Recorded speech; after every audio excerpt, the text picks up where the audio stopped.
Like and subscribe to my channel and click the bell icon to get new video updates. Scot Nicola Sturgeon, flag bearer for independence, resigns. London. Nicola Sturgeon, the leader of Scotland and a tireless advocate for Scottish independence, announced her surprise resignation on Wednesday, saying she no longer felt she could do the job her best. She also worried about her role as a polarizing figure in a country divided over its future in the UK.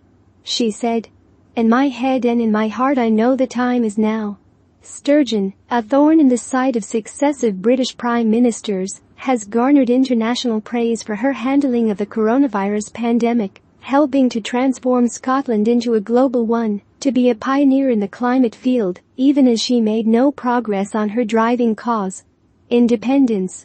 Her withdrawal from British frontline politics, where she has been a fixture for years, had none of the soap opera drama and dizzying chaos of the departure of British Prime Ministers Theresa May, Boris Johnson and Liz Truss, all essentially of their own Conservative Party, fired May for botching Brexit, Johnson for repeatedly lying and Truss for nearly crashing the economy.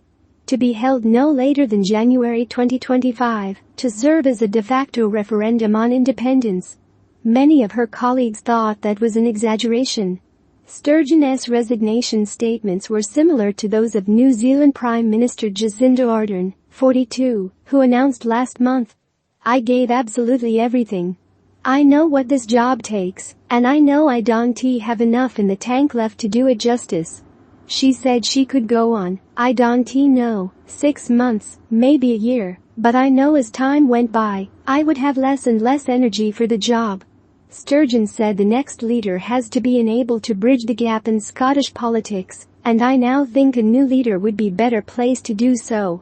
Someone on whom nearly everyone in the country's opinion is undecided, for better or for worse, someone not subject to the same polarized opinions, fair or unfair, as I am now.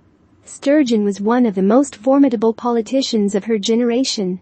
And while their own approval ratings have taken a dip recently, they haven't been disastrous. Indeed, by British standards, her poll has held up remarkably well during her tenure.